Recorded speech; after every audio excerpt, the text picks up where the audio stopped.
Okay, my dear brethren, and the Irons Camp birthday lieutenant. And we now present to you our dear sister Shaki. She's a preacher, but a preacher that teaches in between.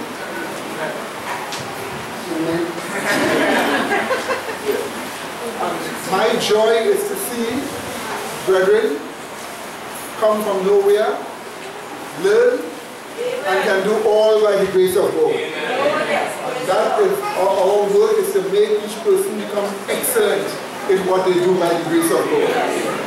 And more so to be saved. Amen. And she watched me in my eyes, amen. Okay, so for her birthday today, on the Sabbath day, she's going to give us something wonderful on sanctification. Okay, so these brethren, good afternoon. We will start with a word of prayer.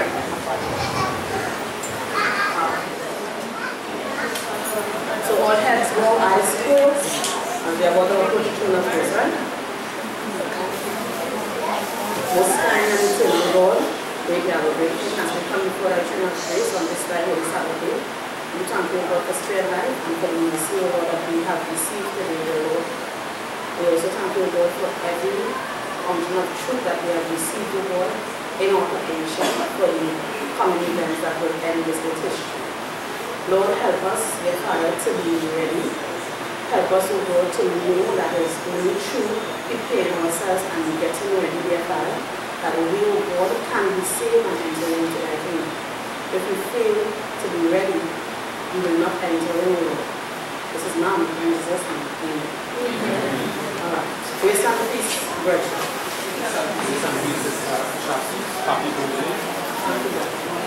Now I named this study the need for focused preparation at this very critical time in Christian history, right? Right, and the world is having focused preparation. Now, what is focused preparation and why do we need it? Right? So let's turn our Bibles to Hebrews chapter 1 and verse 1, right? Right. So the point here says, throughout the ages, God has always beforehand prepared his people to face whatever was to come. So those of us who serve God, if we go to these scriptures, we will see that God always gives counsel, he gives warning, he always prepares his people for whatever is coming upon the earth, because we know that God wants us to be saved. Right? So the scripture says, God who at sundry times and in diverse manners speak in times past unto the fathers by the prophet, right? So, and we know what he spoke. He told them what was coming. And he did this because he wanted to prepare them for what is to come. Right? Now, true followers of God are never left blinded. God has always given by his word helping graces in order that they who are called by his name shall receive. So the words of truth that come to us is God's grace to us so that we will receive. Romans chapter 10, verse 11 to 13.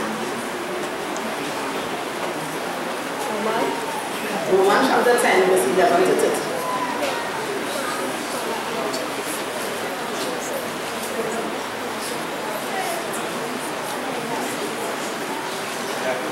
Right.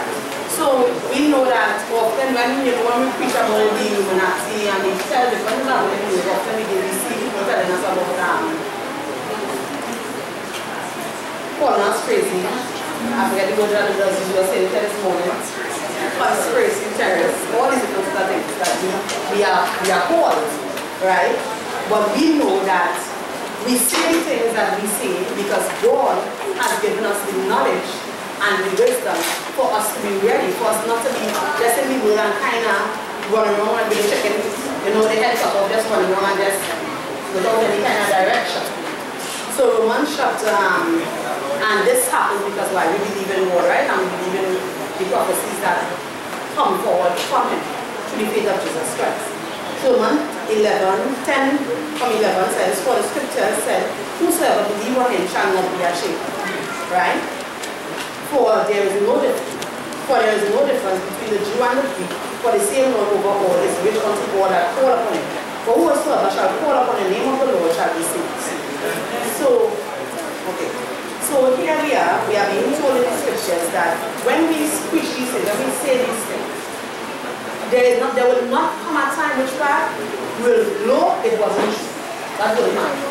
You know, the scripture is there written, and what is written, it is true.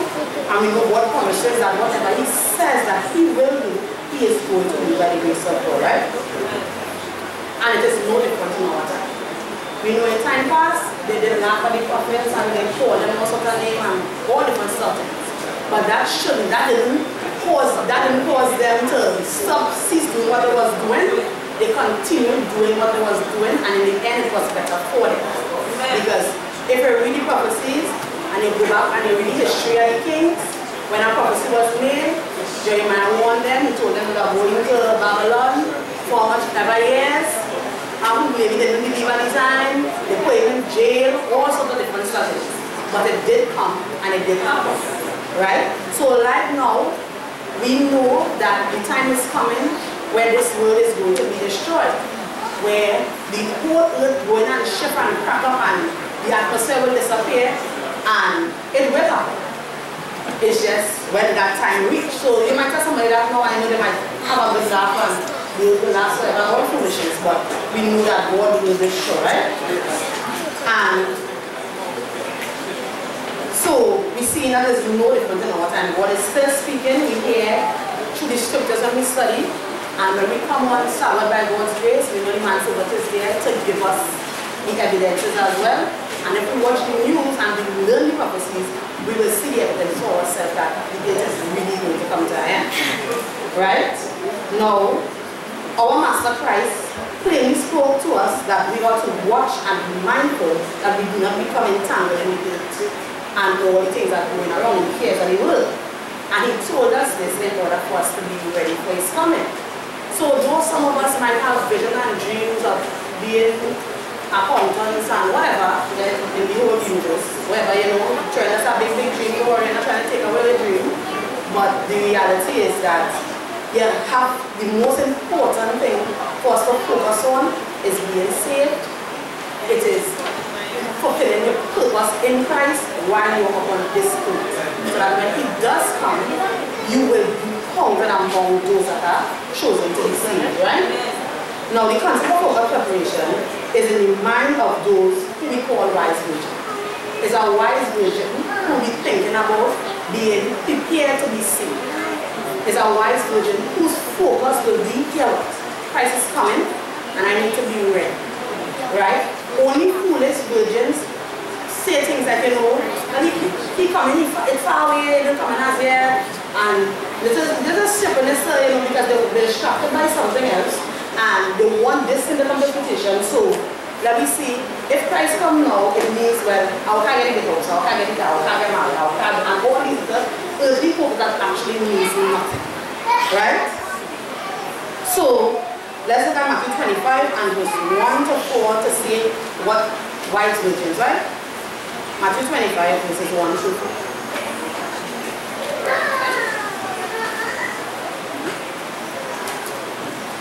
Matthew 25 verses 1 to 4. And it says, Then shall the kingdom of heaven be likened unto 10 virgins, which took their lamps and went forth to meet the bridegroom. And 5 of them were wise, and 5 were foolish. They that were foolish took their lamps and took no oil with them. But the wise took oil in their vessels with their lamps. So here we have the 5 foolish and the 5 wise virgins. The 5 wise ones took extra oil in their lamp, so that when the cry was made at midnight, they could have cut the wicks, pull up the lamp and go again. The 5 foolish ones, they took no oil because they thought in their mind that whatever they had would have carried them through, because they didn't think the bridegroom would have come so late, and you know, all the procrastinations and different things that got in the way with them. However, the wise decided, here what? We know he's coming. We don't know when, but he is coming most definitely. So they get their oil, they fill their lamps, and they went out. And when it is the time come that he did come at the time appointed, because that was the appointed time, there's no late or early with God. When he comes, that is the appointed time to come. They had the lamp, they had their oil to put it back up and be ready.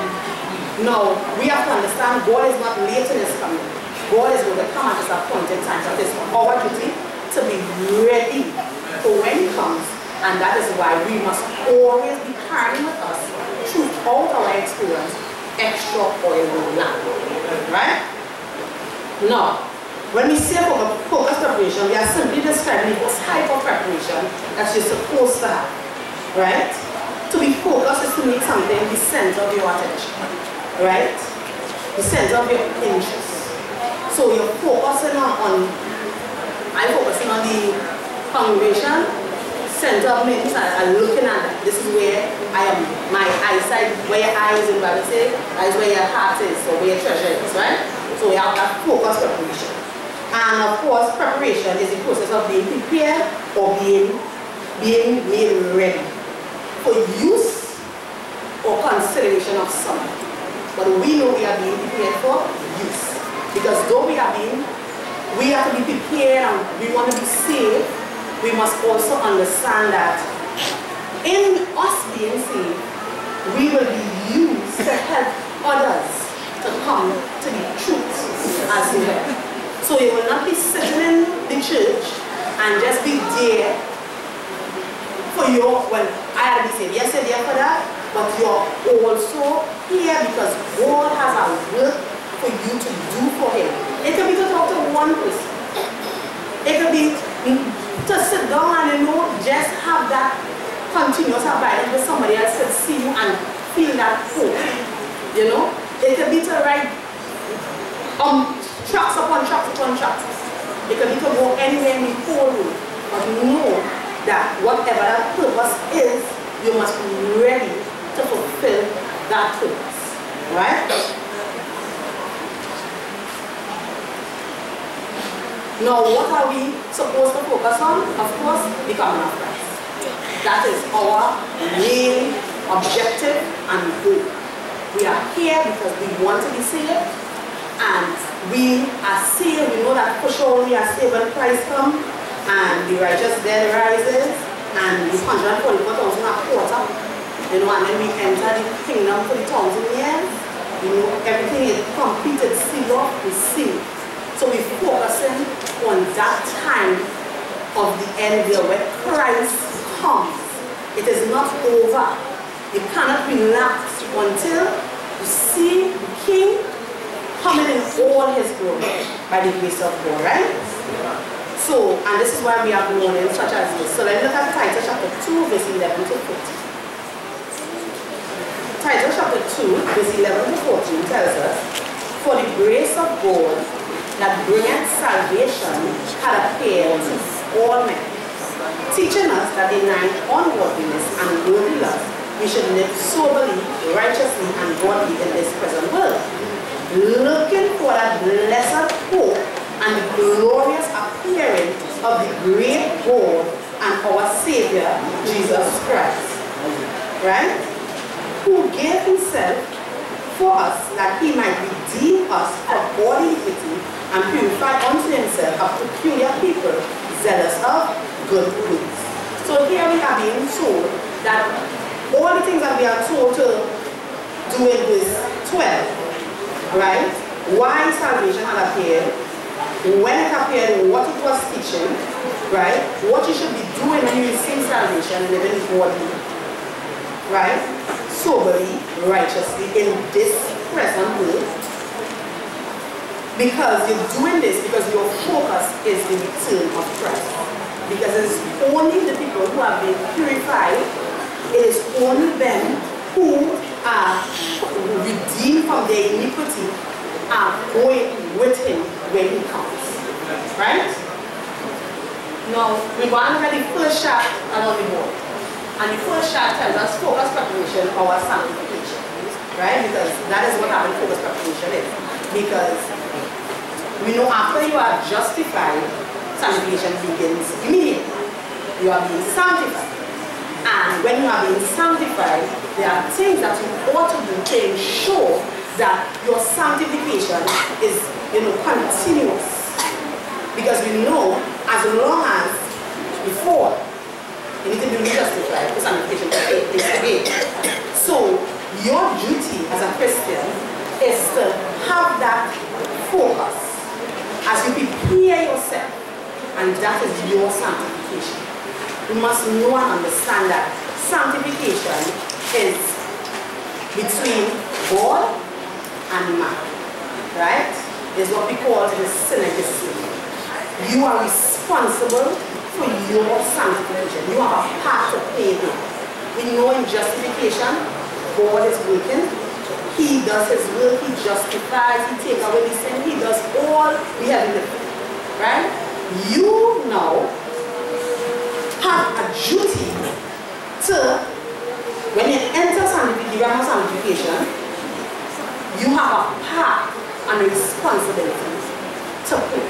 Now some of us often we pray, God help me. Oh God, give me the strength, give me the grace. God is giving me this. God is giving me strength. In sanctification, God imparts grace.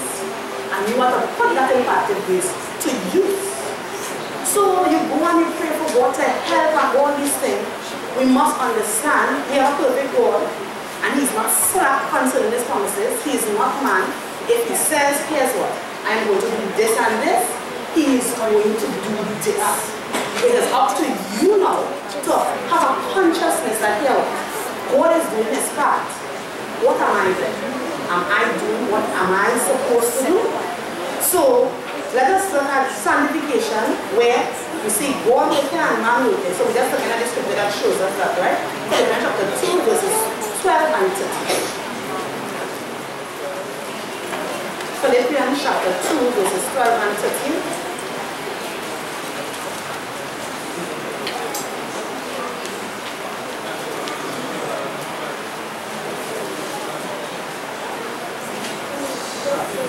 It says in Philippians chapter 2, 12 and 13, wherefore, my beloved, as ye have always obeyed, not as in my presence only, but now much more in my absence, work out your own salvation with fear and trembling.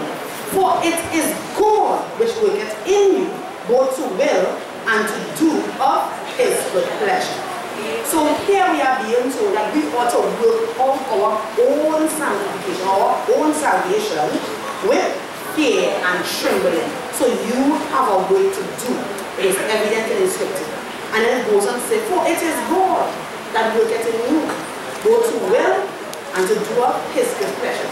So as you work out your salvation, when it shoots, you are doing the pleasure of God. Because this is what God wants you to do. He is expecting, he is hopeful that when you receive the truth, you will, go over it, you will work it out, that you will grow. We cannot grow if we are not putting in effort to grow. We all want to do. We all want to be excellent ministers of the gospel. We all want to help if it's somebody, family, friend, whatever. When you come to the truth and you get it to yourself, your first thought, that first person that's close to connect to you, want to go and tell them to get some wonderful things. But if you are not doing your part, even if you want to tell them, there's not very much you could do to help them in that way because you are not doing what you're supposed to do in the realm of sanctification. And if that persists like that, most likely it'll be justification all over. Right? No.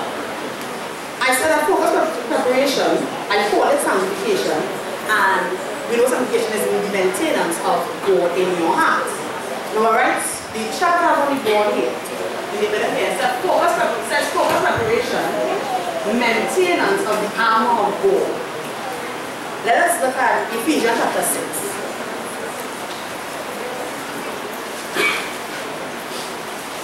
Ephesians chapter 6.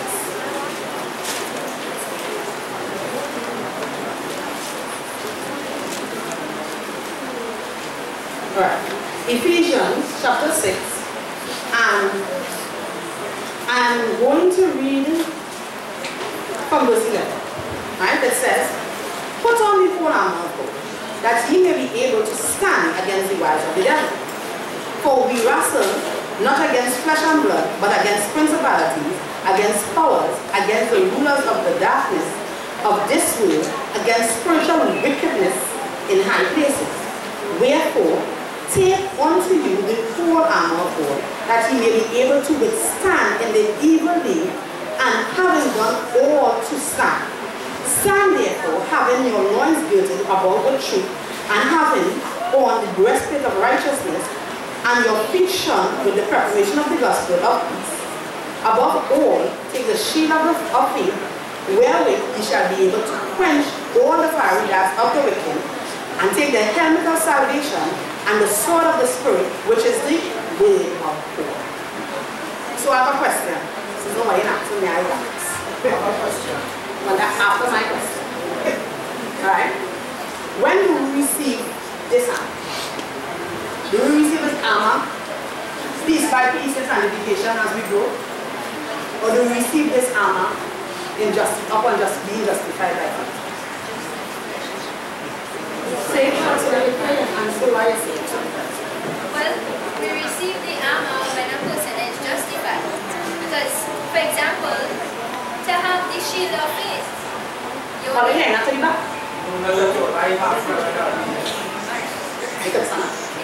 I was saying you receive the armor when a person is justified by the faith. You don't receive it piece, no. But you receive it once you are justified. Right? Like for example, where it says to have the helmet of salvation, or even having the shield of faith, you must have faith to have that. That is upon justification. And if you look at all of it is actually in relation to the faith itself. So without faith, you can't have it. But according to Romans 3:22, we say even the righteousness of God, which is true faith, which is into all and upon all them, that is your garment. So, by God's grace. Anybody disagree with this, sister? Since all the part, I guess somebody disagree. You disagree? I want to add a point. Okay, no problem. So I agree with the sister that at justification, you get the whole armor of God. Because in justification, you receive the faith. And in the faith is the whole of God. You don't have a piece of God in the faith. Right? So, the faith of God gives you the righteousness of God, which is God Himself, which is Christ Himself. Right? And Christ here can do nothing without me. So if you have Christ in you, He is the whole armor of God. So you get the whole armor of God. Alright, just not a question, another question. So I agree on that. Right? So we receive the armor of God in justification, and sanctification is where we maintain that armor. If you don't maintain the armor, you will not have it. Even long time, when they had the big steel they used to be fighting in, if it is, they didn't maintain it, boil it down, shine it up, this stuff, they look at shiny on the field, and that is falling down. And they see them from now when they want to keep their still, they go with a stone and they went and they sharpening the sword backward and forward. Right? If it is they didn't do that, it is possible that morning walk forward and they put it on their step and they can't move. Because the rust. You're useless. Your armor rusty. That is true that is very new armor. All kind of drama, and then it knows a long time, so you know problems that don't go out blacksmith and take forever to get a breastplate to fit to be there. If it's too small, it will squeeze it just on his iron to crush. If it's too big, it will be too heavy for you. So it will take a little time to get medieval thing. So, right. But I can take a question. I'm going to get something. I want to understand a little more when you say the maintenance of the armor of God. Okay, no problem. Okay. Because my thought is that I know the armor is supposed to protect you. So how do you maintain the armor? Alright. Okay, so what I have learned here by the grace of God is that sanctification is maintenance. Maintenance of the righteousness of God in your heart, maintenance of the truth, well, that is the truth in your mind, keeping yourself in the faith by the grace of God. That is what sanctification is. And since, right, when we are justified, we receive the armor of God, which we noted, we say we have the breastplate of righteousness. Obviously, that is the righteousness of God in your heart. Right? You have the sword of the Spirit, the word of God. Right? You have the shield, which is, you have to be able to use the shield of faith, where you know that the devil will be coming at you. As we learned last week, we are endurance and temptation. So temptation will be coming at you. You must have the word of God in your heart to be able to deal with the temptation. You have to remember Christ, when he was being tempted, what did he use? He used the word of God. He said, man shall not live by bread alone, but he will not the word of God. When the devil offered him, if he wanted bread, because he was hungry. For it is written. And each time the devil came at him, it is that what he used as a means to maintain his integrity. And when you are maintaining your integrity, or you're maintaining sin-freeness, and we know sin-freeness is having God in your heart by faith, right? You are just maintaining. When I use the word maintaining, I don't mean that in the sense that we have God keeping, it's keep God keeping. It don't mean maintenance. As how we use it now, you're taking care of a child and you want to be provided. We know it's not maintenance in that aspect. It's right.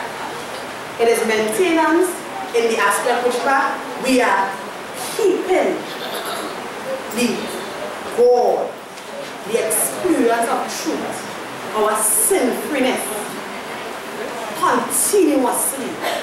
It's keeping life in you. I just want to share the practice to show what you're saying, they maintain on the armor of God, right? In Colossians chapter 2, verse 6 and 7.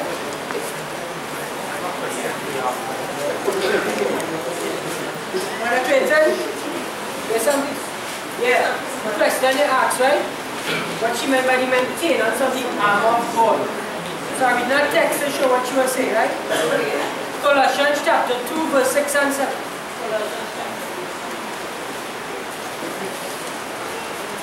Reads, as ye have therefore received Christ Jesus the Lord, so walk ye in him. So that is maintaining the justified experience. Verse 7 explains more. Rooted and built up in him and established in the faith, as ye have been taught, abounding therein with thanksgiving.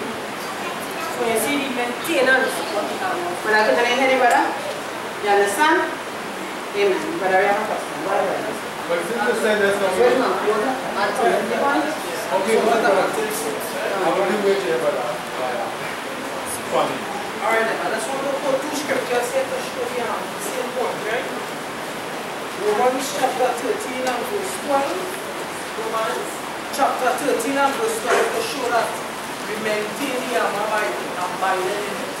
Abiding in it. Right? Romans chapter 13 and 12, and it says this. The night is fast spent, the day is at hand. Let us therefore cast off the works of darkness, and let us put on the armor of light.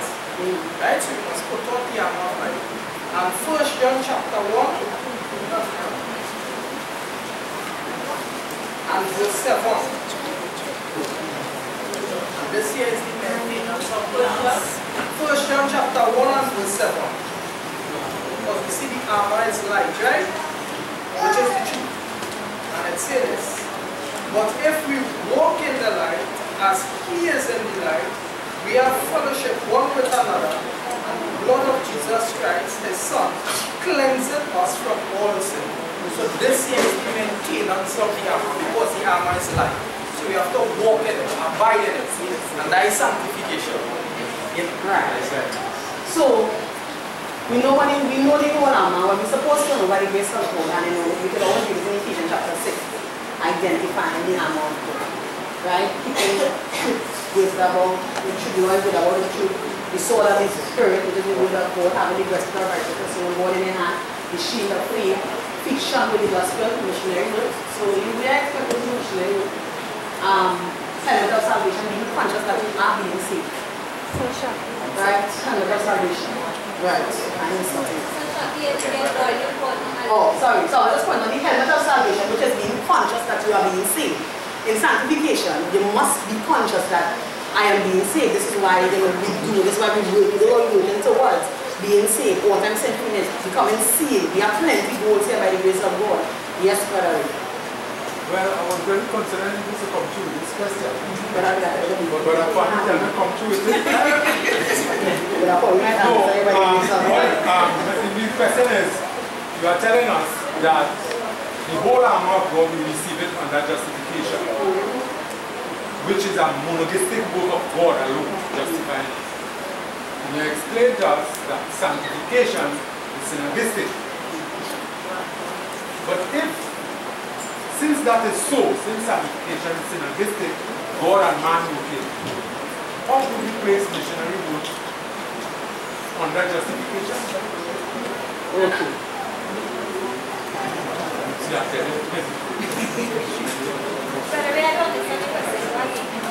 Since missionary work is something that we must do. And I said that your feet shone with the gospel, right? Which is the faith, you have the faith of God. So you receive the faith of God in your heart. In justification. Right? And then I put under it also could be identified in justification as a missionary. Right? But before I answer, brother Akara was going to answer.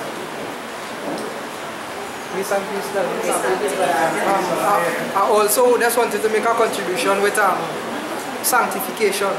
Yes, sanctification is the maintenance of the armor, but it is also becoming more skilled with the use of the armor. Yeah, so you become more skilled in sanctification, in use in the armor. And while you maintain it, of course. Yes. You want to answer? Brother Michael? I see you putting your finger on the to be able to answer, but I request. Go ahead, brother Michael. Yes, brother, grace and peace. Grace and peace, my dear brother. I will go to a nice scripture in chapter 51. Chapter 51. Right? Now, remember the scripture says, put on the whole armor of God. It is talking to you, the individual. Put on the whole armor of God. But the only how you can put it on is if there's something you receive in justification. And when you use what you receive in justification, you're putting on something. There's something important about that, right? Okay, so we're going to Psalms chapter 51. Right? Now, if sanctification really is missionary work, right? Good missionary work is sanctification. So I'm going to put Psalm chapter 51, right? Psalm chapter 51. Right? Verses 10 to verses 13, right? It says, create in me a clean heart, O God, and renew a right spirit within me. So he tells you what to do. What is justifying him, creating him a clean heart, renewing him a right spirit. Say, cast me not away from thy presence, and take not thy Holy Spirit from me. There's somebody who is in the presence of God. He said, restore unto me the joy of thy salvation, and uphold me with thy free spirit. This person who is partaken of salvation and have the Spirit of God. Then he said here, right? Then will I teach. He thought after justification, he's talking about sanctification. He said, then will I teach. So that means when he go on to teach people the ways of God, he must be having the maintenance of the justified state. Because the way he is speaking, he cannot teach people of God in sin. He must be converted to teach people of God. So he must have it maintain his justified experience. So then, when this is touching on the maintenance of the armor of God, because in the light of, there is something you receive in justification. You receive a gift. Right? No, I'm going on to show what you get, right? You receive something, justification, a gift, right? But you have to keep that gift. That's where you abiding coming, as the Bible show, abiding. As you abide in the gift, you have the sword of the Spirit. Good of God is sharper than 12 sword, cutting us asunder. He's speaking about having the truth in a particular use to slice or dice for us of tremendous. You have the breastplate of righteousness, and that means showing that you have the gift of God in you. You abide in the gift of God. You have it, right? Then you have the shield of faith, which means the use of the faith to quench the fiery darts of the enemy. Then it shows you have the foot shod with the preparation of gospel of peace in sanctification. That is doing missionary work when you're converted, right? So it shows them what to receive and what to do. That's why I say you put on the whole armor. That's why I tell you in scripture, put on the armor of light. So it shows how when a person is justified to receive something, and as they use what they receive, they are putting on. You understand? And missionary work is what the helmet of salvation as recognize that to be dead indeed unto sin, knowing that you have been saved. You understand? So it is the armor is really showing there is something receiving in justification, and as they abide in it and they use it, right, they put it on. Right? Just to add to what I was saying, when he said, you put on the armor of light. Knowing that God, right? God is light. When you have the light, the knowledge of God in you, you can't have that shut up to yourself. Because God's light of God is not shut up. It's something that is always shining. So when you have the light of the armor of God, you must be doing missionary work. You are shining on that light in your life. Amen. Right. The question Brother Ray asks, right? He asks, since justification is monogistic and sanctification is synergistic, he asks, since it was said earlier that we receive all those things there in justification, which is monogistic, how can we do missionary work if there is something, well, synergistic then? So what I want to put in is isn't, when I say your feet shall do the gospel of peace and use the example missionary work, can somebody say, well, in you being justified, is that in itself a missionary work? They can't do that way. They can't do that way. They can't do that way because what is doing justification? No, I'm not talking about in terms of who doing it justifying. Oh no, they can't do that way. Grace and peace, brethren. I just want to read a scripture showing the feet shod with the gospel is missionary work in Matthew chapter 28. I read 18 to 20. Right? It says, and Jesus came and spake unto them, saying, Matthew chapter 28. Verse 18 to 20, showing the feet shod with the gospel is missionary work. Verse 18, and Jesus came and spake unto them, saying, all power is given unto me in heaven and in earth. Go, therefore, and teach all nations, baptizing them in the name of the Father, the Son, and the Holy Spirit, teaching them to observe all things whatsoever I have commanded you. And lo, I am with you always, even unto the end of the world. And we know that in Titus, we say that the grace of God that bringeth salvation have what? Appeared unto all men, teaching us to live how? Soberly, righteously, godly in this present world. So the grace of God teaches us how to live. And when Christ said, all power is given unto you, he said, go and teach all nations, which is missionary work.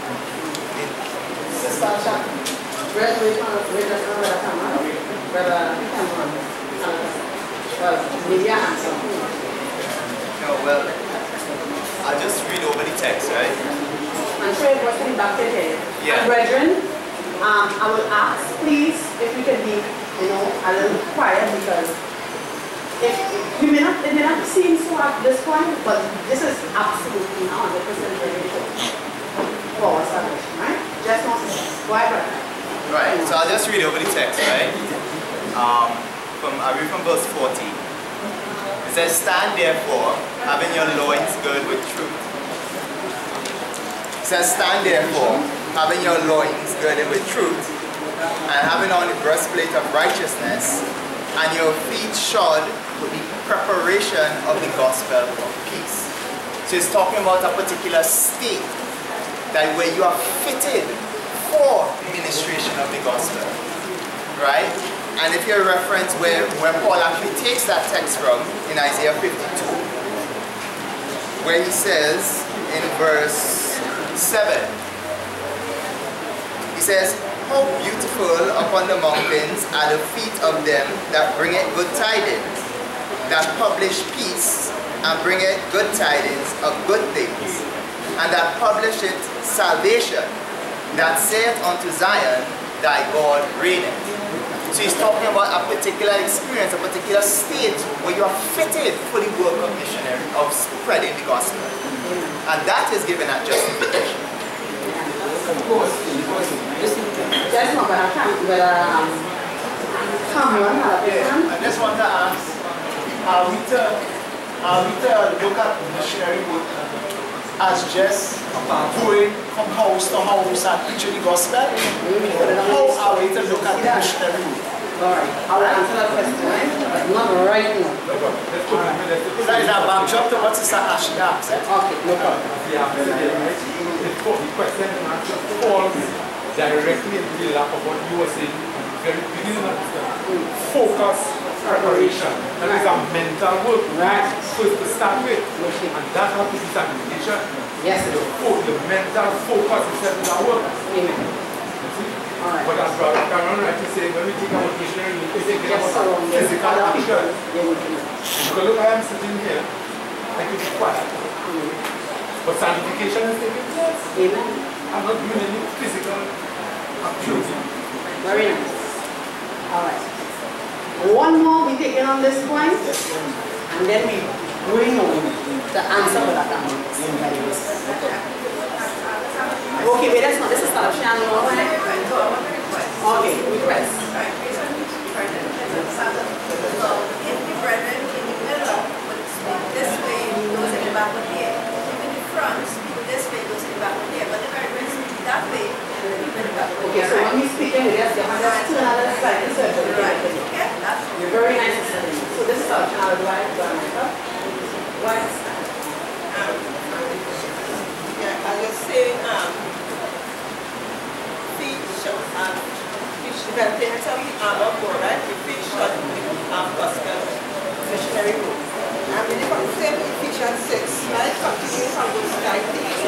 And Paul himself, right? Was a missionary, right? And he was saying when he was continuing, sorry.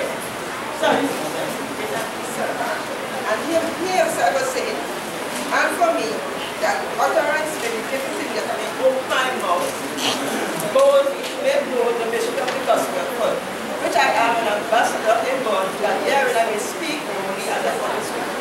So I know, to me, this is a missionary book, because I know Paul was a missionary, right? And he was talking about the whole armor of God, the whole armor of God, right?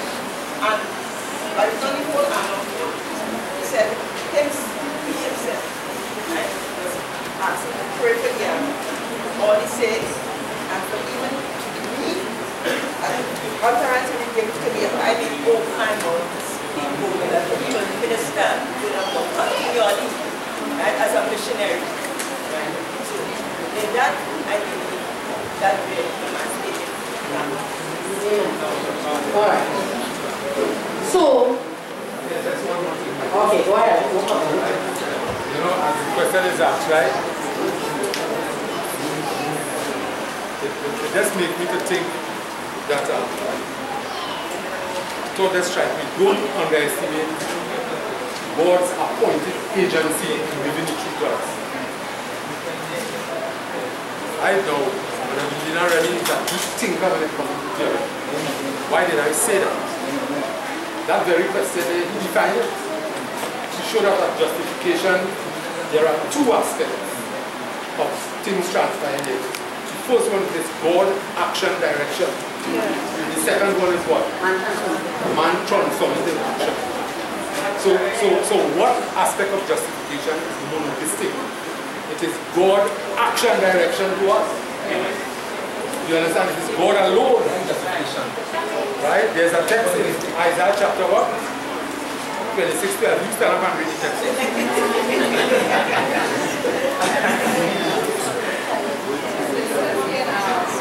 Isaiah 26 and verse 12. It says, Yahweh, thou wilt ordain peace for us, for thou also hast wrought all our works in us. Okay. So, that's for my ears, right? That's for my ears, listening to the presentation. Are you saying that in justification, the only monotheistic action is God action direction, and not the transformation takes place in the human being? Are you saying the only thing that is monotheistic is God action direction and not the transformation in the human being? Well, the action direction of God is transformation. It is God creating a transformation in us by His action towards us. Right. So to say the action direction plan is God doing and not the change in you. Right. No. Right. So that is the idea I get. So what? Well, one thing. Right. So the idea I get to that. That is one thing. And that scripture this is that one is starting to the same thing in Philippians chapter 2 verses 13 and 12 and 13. That's because she put into that same but it's God that working in you both to will and do of His good pleasure. And what part you doing? Right? So in that text says, it is God that working in you. Both to will. Both to will and to do. So what part you doing? Right. So what? Let's say God that working. What? No, that was to show sanctification. That's it. So I'm asking Him, if it is God that working in you, both to will and to do of His good pleasure, on that sanctification, I'm asking what part are you doing? Right, that's why I say, Lord, thou art doing peace for us, for thou art doing our works in us. Right. So the working of God in you is outlining the work that you should do, His will and His good pleasure. You, by yielding to that performance, you perform His will and His good pleasure.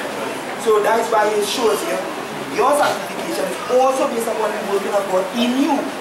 But justification is the giving of God in you. And sanctification is the working of that gift in you, that you produce the necessary works. Right? So that is all it's saying. And she will explain as she goes because she has to clarify God's will. So the part where the missionary work, they will have to fix that and say, well, that is under sanctification, not under justification. Watch, you know why you can't do missionary work under justification? That's what I'm saying. They have to fix over because remember she asked the sister, and the sister get up and say, get everything under justification. Right, so now you have to fix that and say, well. No problem, she can explain it because sanctification you carry two levels. And minister to himself, you dealing with yourself by the faith of Jesus Christ, that's also the challenge. Alright. So here what we're doing, right? We're moving on. And what we're doing by was we're doing a discussion is healthy by the grace of God, because we get things more clear, get the right amount of few scriptures studying, and that is always good by God's grace. Somebody said yes, it's our Yeah, by God's grace. So, yes, ma'am. Correct mistake. When I said that forward preparation is the maintenance of the armor of God, which is sanctification, then this is correct. I just identified where getting the armor. So, when I put this here, I'm speaking about sanctification. We all know that I showed out people here who went up there to do a missionary work and somebody showed up wherever they were trying to pull some scripture and stay in night and inside to study to make sure they get it back right. And guess what I do for them? Help them go and come up. So that was sanctification. That anybody put that scripture that they smiling, but they learn that scripture for sure. They learn nothing else in life. Right, so we get the armor and that's sanctification. We don't get it, we can't say we get the armor, that's sanctification. No, I mean like, you make, I thought about, you make them, you put your right on that child there for sanctification. For sanctification. But I just want to make sure right. that I'm not giving anybody the idea that they gain the grace with the righteousness when they're being sanctified. Step by step, they're becoming more righteous and more righteous. We know that will happen. So this is why I wanted to make sure that we knew where we get the armor. Right? And when we get the armor, you know, we get the gospel of Christ, we get the armor, we get the whole of God in our hearts by God's grace. And then when the living the truth, and we grow. And when we grow, missionary is our part of it. We go missionary, we help others, help ourselves. But what I was identifying is putting it here as Brother Aaron read the scripture to say what Christ said, going into all the world and preaching the gospel as a means to show that this could be associated with this. Michael quoted a good text too in Psalm 51. Right. Where he showed that God is created in us a clean heart. And then we will be able to teach. Right. The teacher has it. So that is why I put it like that in my myself, right? So right. So what happened is that we understand what sanctification is basically by God's grace. Everyone understand what sanctification is by God's grace. Right. So Sister Shaki, yes, sanctification is maturing in faith and works in the truths of the plan of salvation. Sanctification is the maturing in the truth, in faith and works. So you're getting more truths, you're developing in the works of Jesus Christ, you're getting more sealed, you're getting more settled, you're getting more developed in the truth of Jesus. So that's what Brother Akan point comes, where you identify you're becoming more skilled in the use of your shield and your sword, and you're becoming a helmet and you're getting more skilled. Right. So what we want to focus on now is more our part, what we have to do, right? Our part. And we want to, when we do our part, everybody wants to be effective.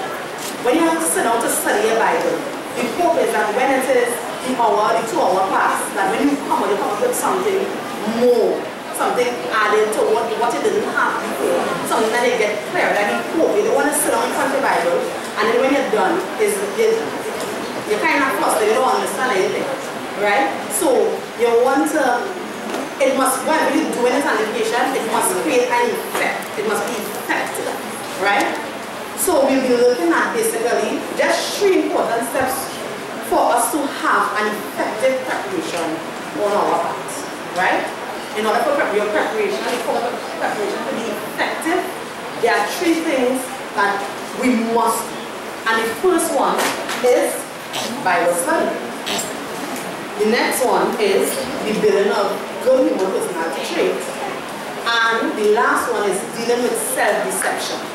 Now we know we can add in more and all going, but we're just looking at these 3 by the grace of God, right?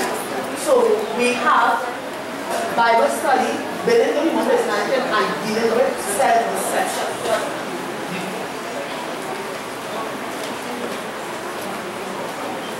Right. So at the core of every Christian experience, at the core of our Christian life is our Bible study. We must study our Bible. And I remember particularly when I was thinking about this, I thought about Brother Cameron. Because always here Brother Cameron, when he gives an affirmation, he's always saying, study your Bible, read your Bible, study your Bible, study, make sure you study, don't just run out the house and you ain't study. Right? That was the thought in my mind. Brother Cameron was always telling us about making sure you study your Bible. And we know when it is, you now come to the truth, some of us we on fire, studying the Bible every day, we can't put it down. And then as we continue on, sometimes some of us, we kind of get left to this. We get what we say, we get bored. We don't have time, we're too busy. And all the excuses the devil can have here, you can create, and then this start to suffer. And when this suffers, that definitely happens. Right? So I'll just say it again, right? It is important for us to study our Bible. If it is we don't study the Bible, we will not have the necessary truth in our hearts to keep us in the faith. We will go away. I said, when we come to the truth, some of us receive the Bible, we finally get it, and sometimes if we have the time, night and day. Sometimes, however, little space of time they get the Bible because, they might be excited, they might be looking for something to pray about somewhere, but you're in it because you want to know. It's really drawing and pulling in. Right, the first love experience, it's really exciting, it's a beautiful time. But as you grow, I'm not saying everybody, but as you grow, there's a need for us to maintain that. Because you tend to start when you get bored, you say, it's getting difficult for you to understand because now before you know your surface swimming, everything on top of your paddle is not up, but now you might have to dive a little deeper to get a better understanding. You might be studying people before and now it's all for you to start to study on your own and everything is shocking you, right? So it is important for you to maintain it. And why? Because the Bible tells us man does not live by bread alone, but by every word that proceeds out of the mouth of God. So in order to maintain your spiritual life, it's like in the morning when I get up, breakfast is the most important meal of the day. You get your breakfast, scripturally speaking. You have a track, you decide I want to study this track for the week. You open your Bible, you read something, you meditate on the truth. You learn to think about the truth daily. You learn these things, right? So it is important for you to study your Bible, right? It is by Bible studying or studying the Bible we are made fitted for the work all day. If it is, you won't learn the truth. Sister Shaki, when I said just now there, right, that under sanctification, you're maturing in faith and works. Well, every single truth in the Bible has a work that you have to do. Right? I'll just give an example of a text that you could read. You get up in the morning, right? And you just read a text. In that text, have a work to perform. Let me just show you, right? Zephaniah. Like what we were reading this morning. Chapter 2, verse 3. You want a work to perform? You're getting a work here. So in truth, God never revealed a truth unto us without giving us a work to perform. Amen. You see, what we do is that we stop by just hearing the truth and not applying it. That is why the maturing of the faith and work is important to understand sanctification. Right, through thy truth. So you have to have the truth in your mind and you have to have appetite to study. And you have to make sure that the truth becomes so important to you that you want to do what the truth says. Because some of us, we know what the truth says, but we doing the work. But sanctification is faith and works. So if you stop at just hearing the truth and you're not applying yourself, you won't get the development that is important. So let me just read that text, right? Zephaniah chapter 2 and verse 3.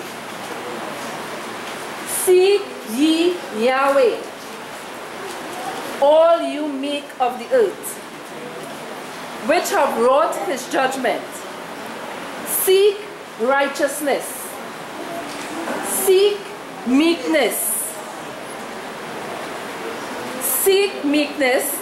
It may be you shall be hid in the day of Yahweh's anger. Brother Medina read that this morning. Yes. So look, the Bible is telling us in the truth to become meek. Right? Now if you hear the word, right? And you just read the word, and you don't apply it and become meek in your behavior, you won't mature in faith and works. You have to want to do the works that is in faith. And that is where sanctification comes in. Sanctification comes in when you do the work that is in faith. When you stop short of just hearing the faith and not doing the work, you won't get the maturity under sanctification. And that is what Sister Shaki is trying to show us. The preparation is by you applying yourself. Sometimes when you come to the truth, the zeal and is zealous for the truth. You want to hear everything, you want to hear everything. But eventually, it comes a time where you have to settle yourself. And there are things that you don't know exist in yourself. It eventually comes up. That is where sanctification comes in. You're possessing your soul in patience. So the Lord will show you something about yourself. The Lord will show you that you need to become more meek. That is where sanctification comes in. So when you come now and you are justified, you're hot on fire for the Lord, you don't know you have all this sort of thing that you have to deal with in your character. Now God is showing you. You're open now to seeing yourself. What some people do is that people stop short of really going to have to deal with themselves. Applying the truth and getting patience, applying yourself. So they stop at not sanctifying themselves, and that is what Sister Shaki is showing. The maintenance there is for you to possess your soul in the Lord. So if you just hear the word will just become like just a theory to you. You have to apply it. And that is where you become a wise virgin in the Lord. When you apply the truth to yourself, you become wise in the Lord. And that is what Sister Shaki is saying. Amen. Alright. So we understand that we must study our Bible, right? So let me go to 2 Timothy 2:15. Study to show thyself approved unto God, a workman that may not be ashamed, rightly dividing the word of truth. So we know that we study that we would know exactly what's going on. And then you meet some Pentecostals and they tell you the Lord and they pull some scripture from, they pull some scripture from something. They pull some scripture from somewhere and then they just be like, you see the Lord and all of it. And you may have just was reading that scripture and you kind of just overlook it and you didn't really get into it. No, you know that the Lord is not going to work. But you didn't acquire the skill to show, listen to me. That scripture says X and X and Y. But this is the historical context of that scripture, and this is why he said that. And the law in that scripture is the what was it called? The ceremonial. Not that the law was done away, and you'll be able to use the scripture effectively to show that the law was done and establish the point. And here it is. This is how it is. Now, we may know that at times these things happen in us for us to know that here what you need to want to study your Bible. You need to understand this. So you can't do nothing against the truth, only for the truth. So you now have to go back, lick your wounds, get back strong, and pray to meet that individual again to show that here what the Lord, that's what there for me is deception. And be able to show by God's grace. Right? And that is important why one important one why we need to study. Go ahead. Just to highlight that very same principle you showed there, because something Brother Cameron always says over and over again. You know, sometimes we sit here and there's certain things that we quote unquote we know. We know by hearing. But when you have to stand on your own, with no other brethren around, you have to give an account of what you hold. For the hope that is in you is a separate thing altogether. You know, sometimes, like, how many of us really sit down and say, yes, this text we know dealing with the investigative judgment. How many of us sit and say, how can I prove that? Just from scripture. Not something I hear or Mrs. White say or so, but how can I dig into scripture and prove that? You know? And that is something, you know, we need to practice by the grace. And that is you being a workman rightly dividing the word of truth. Because there are people dividing the word of truth very wrong outside here. And you want to be able to rightly divide the word of truth. Because remember, we are called to be workers in the field. We must be ready to give an answer anywhere you are. You don't have to be on a missionary venture to be given an answer in work, home, by the bus stop waiting for a maxi in a car on the side of the road, wherever you are, you have to be able to give an answer. Because God is going to send people onto you specifically for you to help that mind by God's grace, right? Let us read chapter 2 Timothy, but we read chapter 3 and we go to 17, which is another benefit of having proper Bible studying. Another benefit of it. It says, but that from a child thou hast known the Holy Scripture, which are able to make thee wise unto salvation through faith which is in Christ Jesus. All Scripture is given by inspiration of God, and it is profitable for doctrine, for reproof, for correction, for instruction in righteousness, that the man of God may be perfect, truly furnished unto all good works. So here we are, when we study the Scripture, we said that from a child, when we know come to the faith, we are all babes in Christ. So I'm looking from that aspect, because some of us may not have the fortunate to be born in, in here, learn here, from small. But we come in here, and when we become converted, we are babes in Christ. So now you are about to what? Learn the truth, right? And you learn the truth because you want to be for correction, for reproof, right? Instruction in righteousness. Bible tells us that God tells us, come let us reason together. He also tells us that He will come and learn to do well. So when we come, carnal mind is taken away, we are given a spiritual mind, and we must now learn to keep the spiritual mind. So we have to learn to take correction. We have to learn to take instructions in righteousness. Whether reproof, we have to learn to do all this, but we have to understand it is for our benefit. And to the studying of the word, that is how we learn. Because as you study the word, you yourself supposed to be being reproved in your mind. Because remember, things are being broken on concepts and ideas that they had that in your mind is not.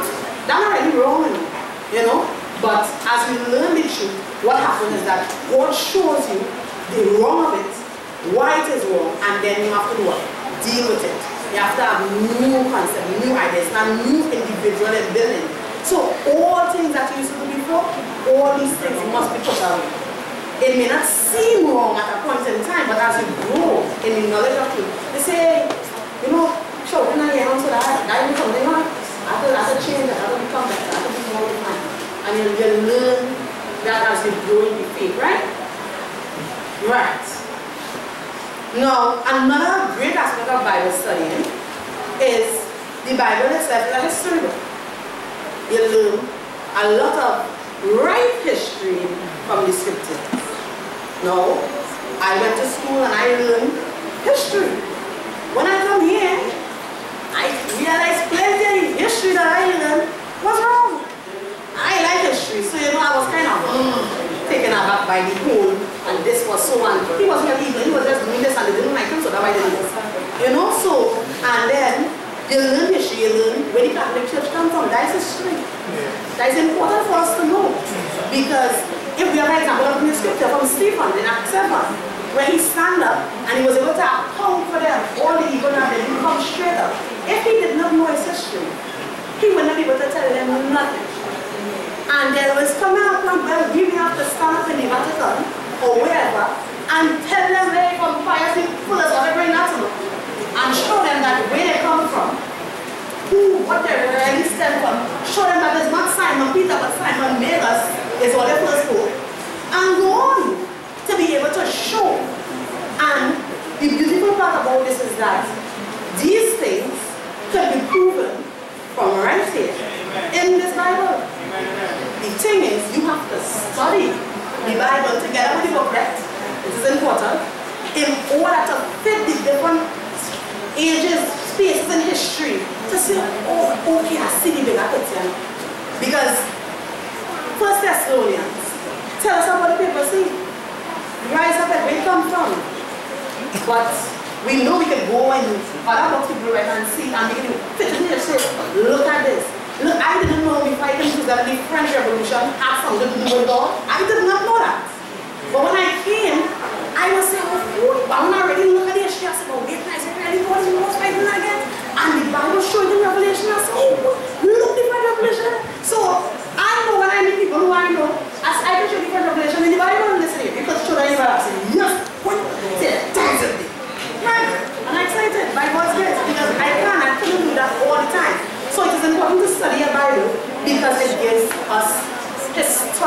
copies of things, right? 2 Peter 1, 12, and then 19 to 21. Yes, brother. I like how you're going there, right? I remember why it is important for us to learn to understand scripture, context, what it is really saying. Let's have a conversation. I was having a conversation a few months ago with a Baptist woman at Mount Joking. So we are having a discussion, she's very important scripture, she's all over the place. Listening to her. So then I decided to sit down, how could I get to this woman? Because she's talking to some people, just once they start, they don't give you a chance to say something like that. So she was talking and carrying on, putting text and text. So I was just listening. Then I decided to ask her, what does it mean? Because she's very religious.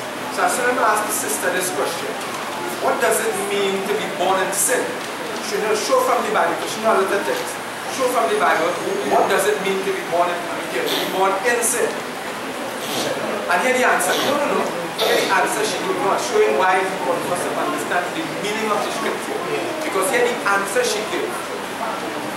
She said, well, to be born in sin means when your parent is not married. When the parent is not married? Yes. So she quoted all these scriptures. And when I questioned her, what sin, what does it mean to be born in sin from the Bible? This was her answer. So in other words, just having knowledge to quote out the scripture doesn't really mean anything. Because look, to explain one scripture in the Bible, she could not have explained it. But she knew a lot. So then I had to show her in Psalms, to be born in sin, and Ephesians etc. It means to be born without God in the world. Amen. So you know one of the things is that how people believe that they don't need nobody to help them study. They don't need it. And that is not true. Because if somebody didn't point me in the direction, somebody who had Holy Spirit didn't point me in the direction to show me that, hey, you can live sin-free in this world, I would not have known.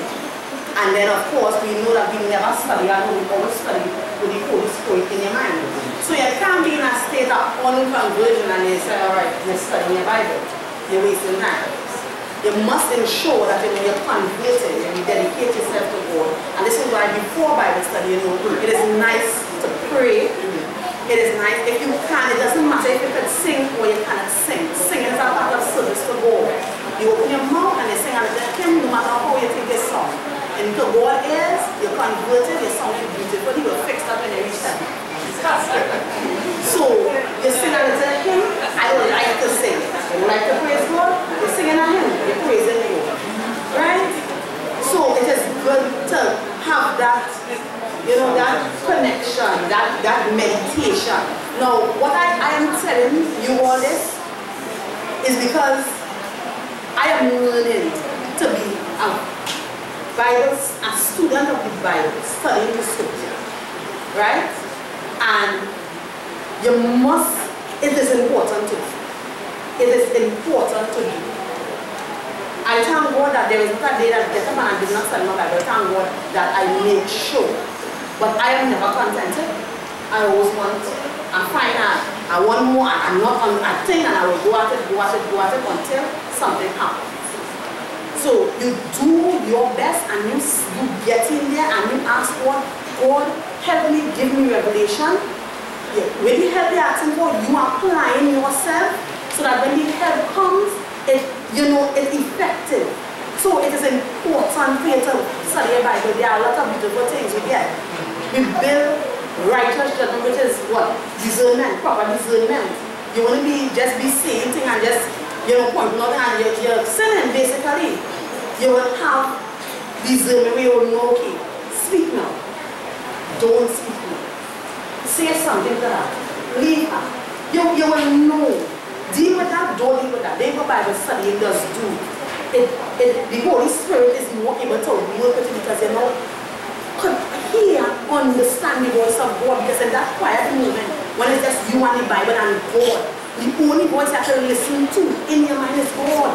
So you become familiar with the voice of God. So when I pastor come and try a reason. You can identify who my God over by now. She could hear her voice. You know, you're not going to be able to fall to that.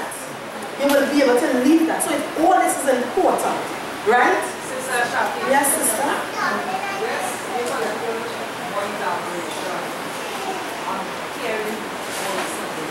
Hearing his voice. Okay. No, in your Bible study, right? No.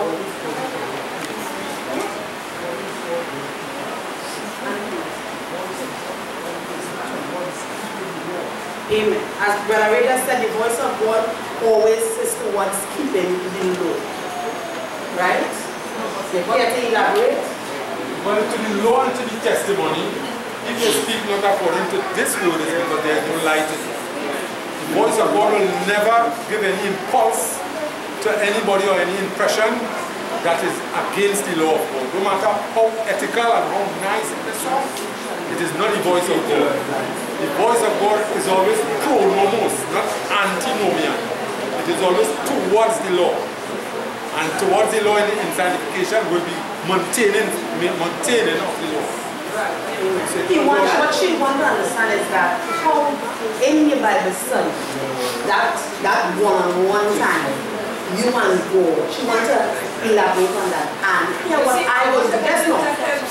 Yeah. I'm the perfect person to answer that question. Sister of God in here. Sister Denise, I know Sister Denise know the voice of God.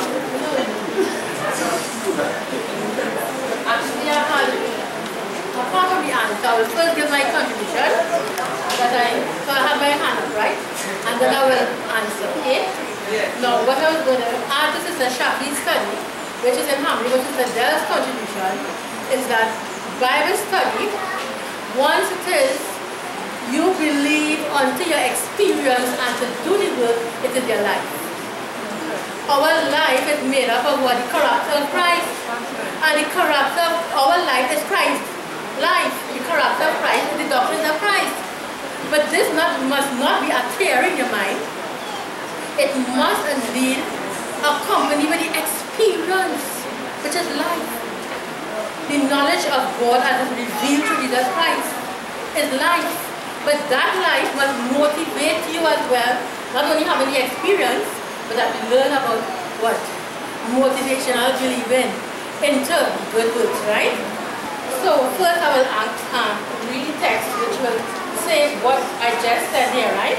That Bible study, once it is accompanied with the experience and the motivation for the good works, is indeed your life. Colossians chapter 3. Right? It tells us here, for we are dead. You know we are dead. Justification. Sorry, verse 3. Colossians 3, verse 3. It says here, for ye are dead.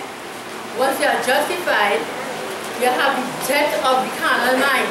You're dead to sin, right? And your life is hid with Christ in God. And the first part of verse 4, when Christ, who is our life, shall appear, then shall he also appear with him in glory.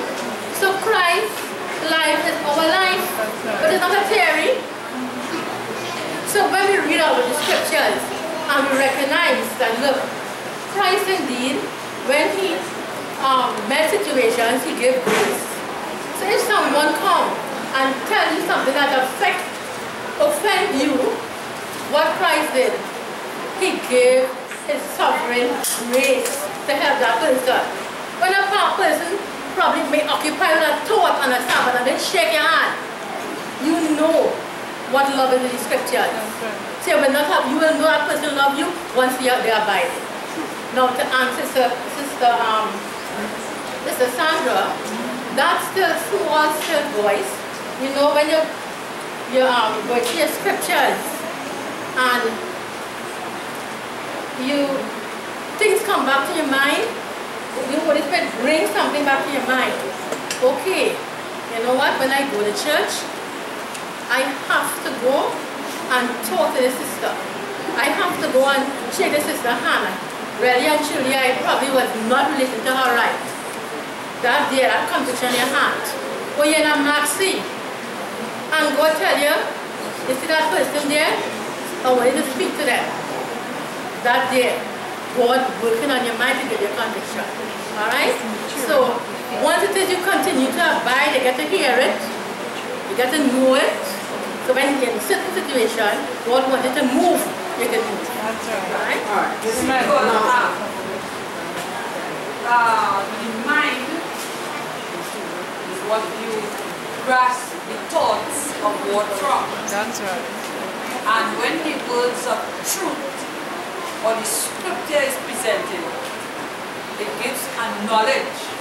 You know, and as you all are speaking there, I have this text of scripture here.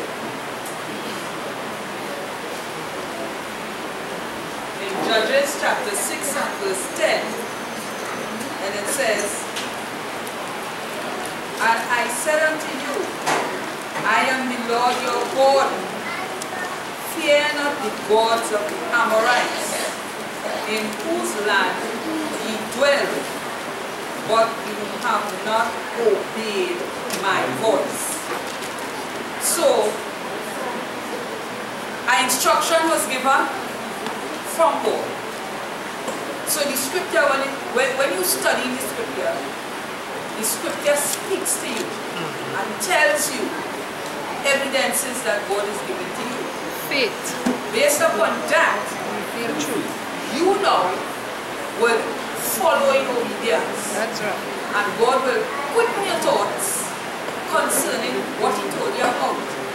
So that in itself is the voice of God that is speaking to you. And that is distinctively different from I hear a voice or I hear something, some thought come to my mind. You're not too clear, you're not too sure. But the scripture which is sure gives you clarity of evidences as to Him speaking to you and directing your thoughts to actions. Okay, so to support what it is. It's about secretary. Every point that was touched in this study, yes, we know we have to another because we have to be practical.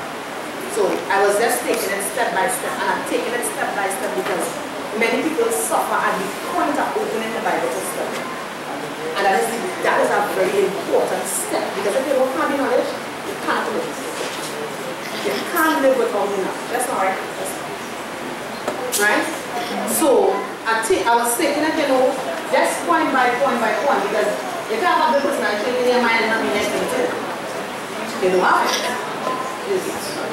Right. And dealing with yourself with self-deception, well, it must be eventually will be shown. So it was just, I was practicing today to take my time when I'm presenting us.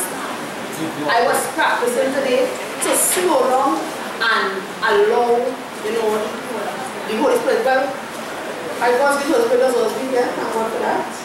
But I wanted to hear the word and not really. So I learned from the last time and I'm applying it now. Right? And that is what was being done. So when the impression of the study came on my mind, having focused preparation, it didn't come because I wanted to tell somebody something. You know, quote in quote is a personal experience that every day I get up, I pray for focused preparation. Because I want to have focused preparation. I want to be ready. I want to be able to be used. So I can't finish the rest of the study right now. Hopefully I may get the opportunity to do so. But the study was touching all what Sister Del said, all what you said, and maybe what was in the other minds of each individual that the Spirit may put in their heart to see. We went straight down to the point of dealing with self-deception. Right? So though I started a Bible study, I wasn't just, you know, telling just to sit down and study a Bible and, you know, we have to take notes and just study a Bible and have all the knowledge in you, but you have to say they have all this knowledge and you don't know how to talk to people. You don't know how to deal with people. You don't know how to address anybody. You're all puffed up in your mind and you think you have a theory and the truth and you're running off on that and you do not have experience. no practical experience in Chinese. Right, all that in the scripture. It have a lot of scriptures, but you know, who knows, I might get it and hopefully we will get it to study on the own, to practice having focus preparation. So I will just close up with Sister Shaki, I don't think we get the idea that you just sit to just study and don't do anything. Well, I want to stop now. So I just reach down. Yeah, well, what I'm saying, right, is that you're dealing with the preparation. Right. You're dealing with the preparation. Bible, Sister Shakti is dealing with the preparation. Right? So, the preparation, even though she touched the Bible study, and you're supposed to have your Bible study, we already understood it in a nutshell. I mean, nearly everybody here. What do we do to maintain the preparation, to maintain what we have then? Right? So, I didn't think people get the idea that you were saying to just get up and study a Bible. You see, when you get up and you don't study a Bible, that is a choice you make not to be prepared. You understand? That's a choice you make not to be prepared. But the preparation that you have to get takes in a lot more. But Sister Shaki, if you start off with the Bible study and you go to another thing and another thing, you might be here for nearly a month. Right. Showing you know how to do the preparation. But at least we get the gist of it. We understand what that is. And Bible study is very important in doing it. You understand, Sister Shaki? By the grace of Yahweh. Right. So,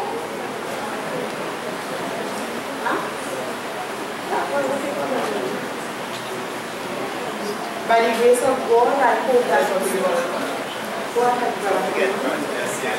That's what I read in text. Sorry. Very see, right? I have a best friend. Oh, there's a request on Mr. Sandra. Right? Let me see that I have a best friend. Right? And somebody now come and say, let's say, and somebody come and say, hey, Gerard come and drink rum. Because I familiar with Gerard, I don't know he's a Christian. So I will not never do it. Right? The same thing applies with God. When you do Bible study, you get familiar with the voice of God, so you will know when God talking to you and when you're not talking.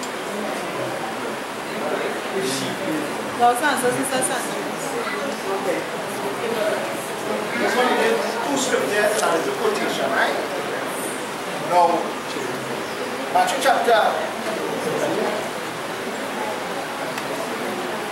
chapter 16 and verse 24, because they say a lot of different things, very nice things of course, but they also speak about those times when you know, like, you find like you know you're supposed to be doing it, but you have that kind of feeling, you know, like you have to push yourself, right?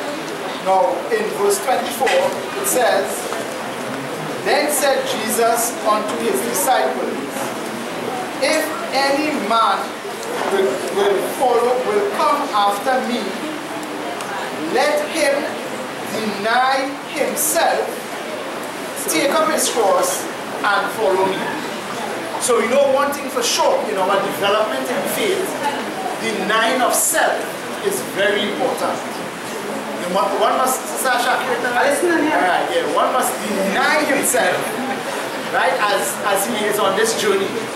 Now, in addition to that, in the book of Philippians, and then I will give the quotation, right? Philippians chapter 2, which is a very beautiful scripture.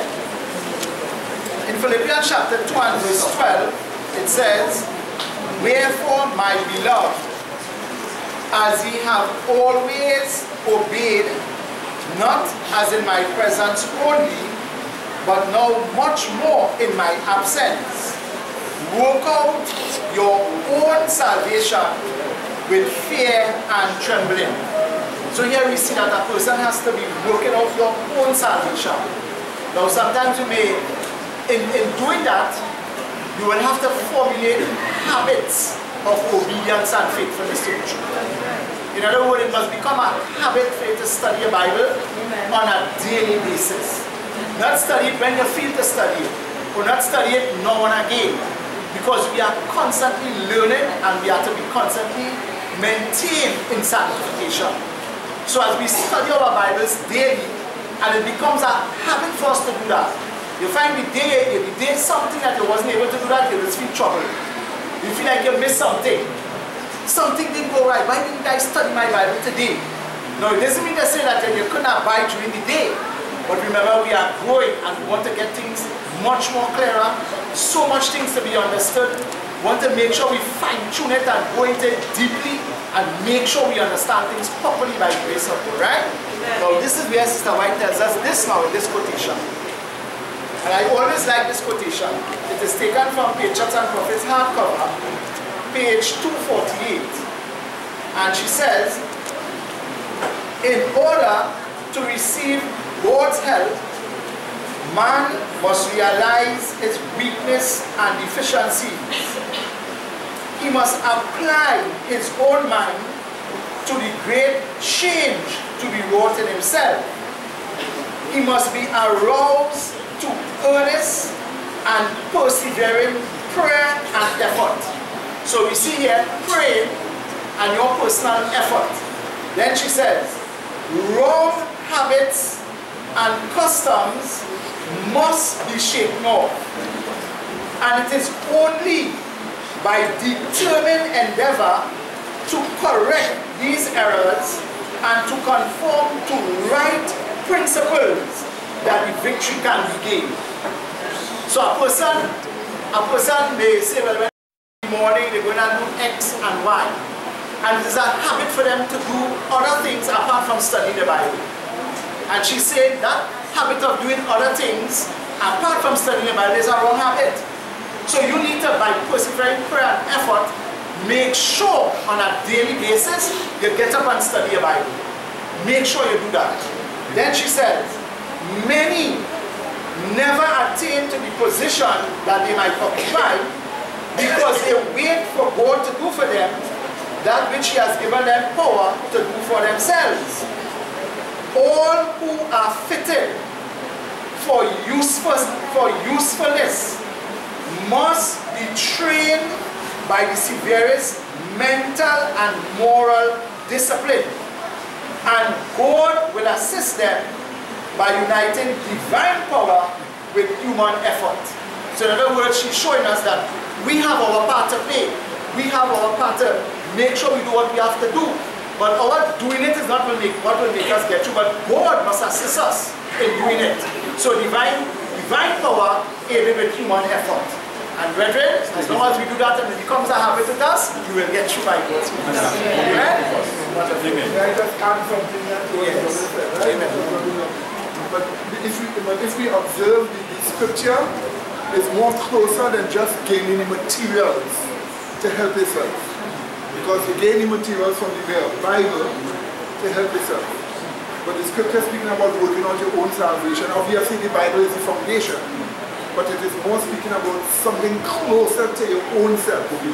Working out your salvation. It is a hands-on approach to habits you know that constantly beset you. In other words, it is something like applying the different truths of the plan of salvation that you get from the Bible. You're applying it to your personal habits.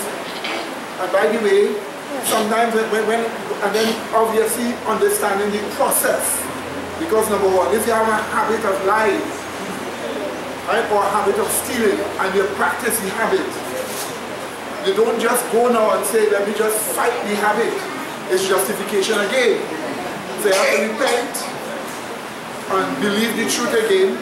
God justify you, and from that moment onwards now, you go and investigate why this is a habit.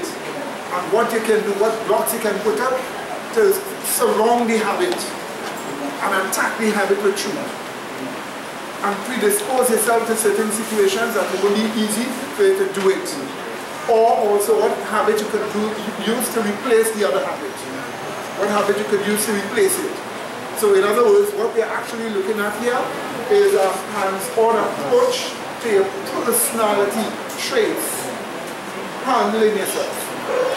Right? And this is the reason why so that some people get up every day, they study the Bible and figure just because they study the Bible, that is it.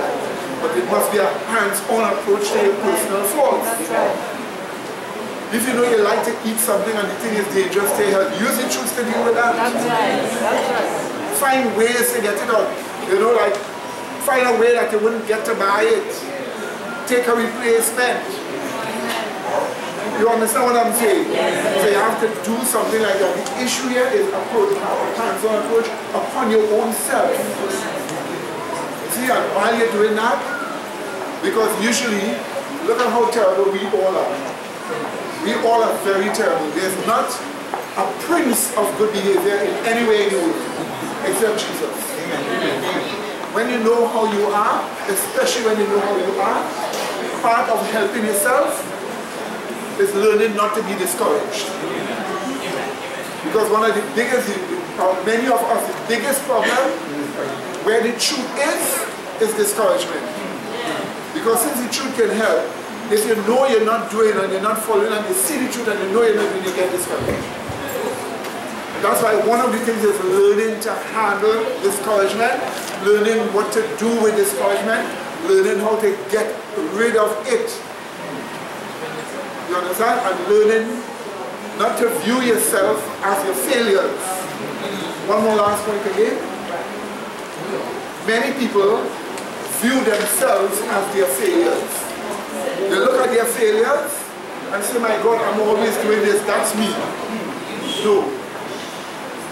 Failure is not a personality trait. Failure is not a personality trait. You know what failure is? Failure is just not doing. That's all, it's not a trait. And failure is not a character. So if you fail and you don't get discouraged, you fail and then you get discouraged. Once you recognize that failure is not you, right, but it is non-doing. And let me tell you something, next thing what you can do, investigate why you fail. When you investigate why you fail, many times you will see the basic problem is insincerity. Then tackle that one. Mash it up with the truth in different ways. Where sin is upon grace, they work without flesh. So mash it up. I'm almost sounding like a Californian, sorry. You understand? Well, okay, just get rid of it. You understand? Once you get rid of that insincerity, then now the sincerity grows. And as it gets more stronger, now you're willing to take anything down. And that's good. But we have to accept that there's some discouragement, right? Because since I come to the truth, I see myself, every time I show myself, I see how horrible it is. But every time I see myself, I am not discouraged. I am encouraged to study and to deal with myself. So it's discouragement when you come to that place who don't want to deal with yourself. Well, sometimes a person, they're just plainly ignorant. I'm using the word ignorant, not arrogant. Ignorant means they just don't know about handling certain things. And every time they go, they not do or fail. And as a result of that, they get discouraged because they really don't know. Usually God is find ways to build your courage. Alright? Find ways to build your courage to help you so that you can do. And let me tell you something. I have learned this over a period of time. The biggest help you can get is humility. Let me explain what I'm saying. Why the biggest help is humility? Is because what humility is opposite to pride. Pride is a wrong esteem of yourself. A wrong esteem of yourself. That's what pride is. A wrong esteem of yourself. Humility, which the Bible calls pure, poor in what? Spirit. Humility, which the Bible calls poor in spirit, is a view that you are nothing. And that anything you have gotten, it is Christ. Yes, yes, amen. That is the reason why Christ pushed humility. That is the reason why this is right word. Push humility and present that. That's why it is important for us. See, because there is no high-minded king anywhere except one king, Yahweh. That's the reason why it is supposed to be so. But watch me. Sometimes your test may not always be just handling yourself, but how you handle others.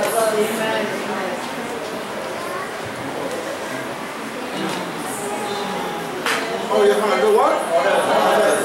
That may be the test. But how you handle others will show how you handle yourself. Because you're supposed to love your neighbor. How you handle others might show the principles you hold in your mind. Whether they are merciful, unmerciful, tyrannical, vindictive, oppressive, or whatever it may be. How you handle others. And everybody wants to be treated nice. Amen. Amen? Including you yourself. Right? God has his blessing. Amen. Yes, sir. This is Shaki after this one brother. Right in the anthem, right? Proverbs chapter 21 verses 13. Proverbs chapter 21 verses 13. There is no wisdom, no understanding, no counsel against God. So at the end of the day, we always put the God. So then my is we should be proper. We should raise our arm to be proud and arrogant against God, but we humble ourselves. Because the scripture says there is no wisdom, no understanding, no counsel against God. That means at the end of the day, it's whatever speculations or whatever any being or demon think of a conjure that is against God. And that is the counsels and the deployment misconceptions against God. Like creation being God with God. But the real thing is, it always go to God. Let me just add something to the point that you say here. There is something called false confidence. There is something called false confidence. Exactly, but you put it in our sense here. False confidence is a person have a confidence, I'm going so good in the truth. Many of us don't need that. The reason why many of us don't need this false confidence, I am going so good in the truth, because it has a tendency to make you not seek to go on better. Always try and not have such a good what you call commendation of yourself. Let's be just of a commendation. I know, here is the reason why. Right? Here is the reason why. When you give you have false confidence and you show it in front of a public, watch that person in private. Depression. Depression. So this is the reason why we say you don't have to come like your shoulders down and as if everything down upon you. But at the same time, you don't have to be overly confident, knowing how we are as human beings. Because every step of the way, we can make mistakes that we will sorry we ever do. And every step of the way, we need to be conscious of the love of God. So what we are looking at here, we are learning the science of salvation. And the science of sanctification.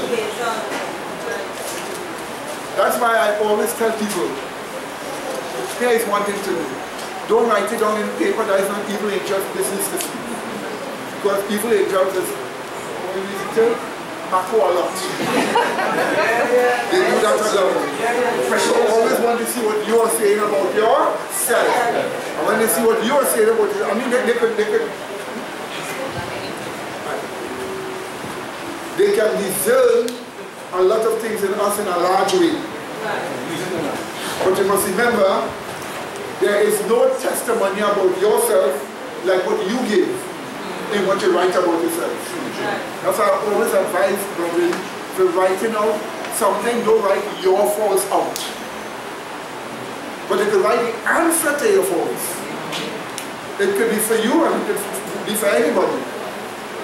If I write the answer for killing, it doesn't mean I am killing people.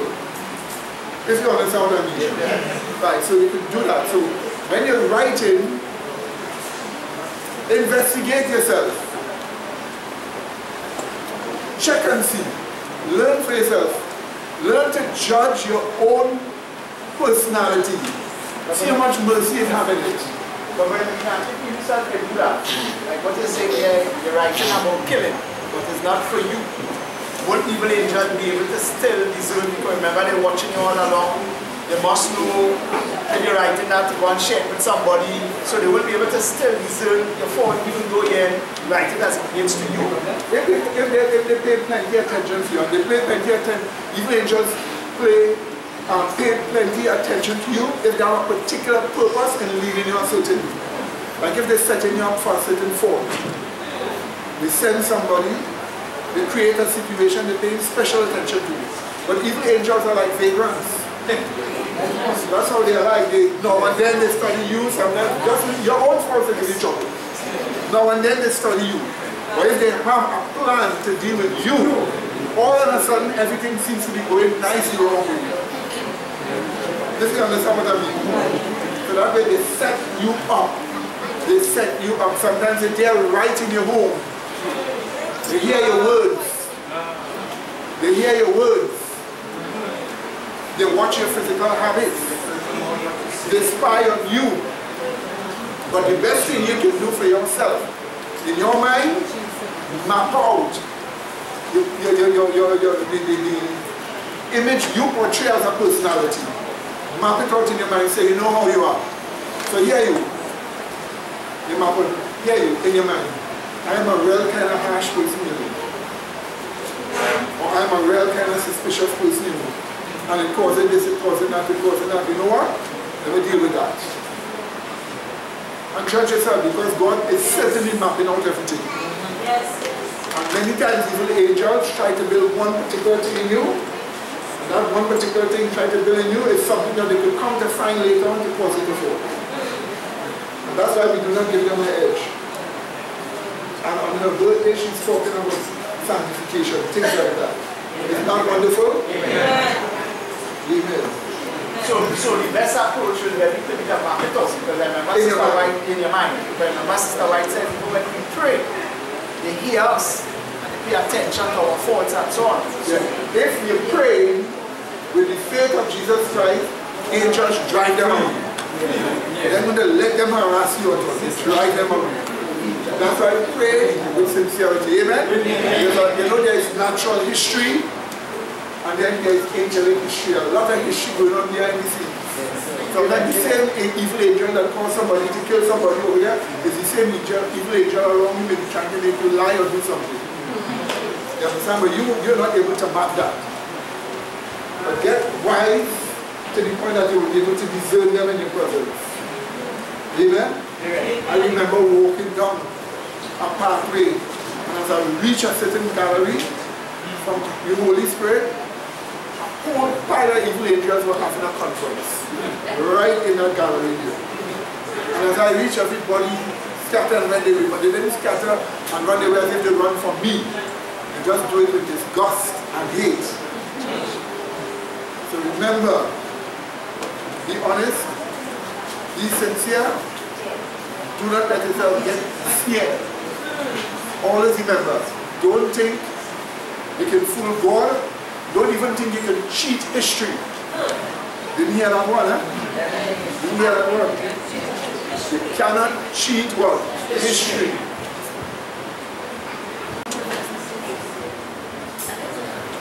Alright, we can be oriental, merciful, O merciful and loving Father, Yahweh of hosts, God who art God alone, we do thank you for the blessing that you have poured out upon us this Sabbath. We do thank you for the administration from the second adventist of the Heavenly Sanctuary to give us grace to face the upcoming week. And we, O God, may have the success once we apply these truths in overcoming self and be prepared for the kingdom of God. Yahweh, as the Sabbath finish, help us to know as the Sabbath is finished, the experience of the Heavenly Sabbath is to be maintained throughout the week, in honor and glory to God. Help us, O God, to have a sincere heart, to have humility, to have honesty in dealing with ourselves, and gaining the necessary victories and we need to gain to meet this hour. Yahweh, we know that our preparation now is the what's that, and help us to take it into consideration and be honest with Yahweh in doing all that needs to be done to bring you back to the second time today. Do it all the brethren. Please remember the chairs to guide them and protect them from harm, challenges and accidents, and help them to know that they are ministers of the gospel and to keep their identity in Christ by self-denial and sacrifice. Do it as an especially open in Jesus' name. Amen. Amen. Amen.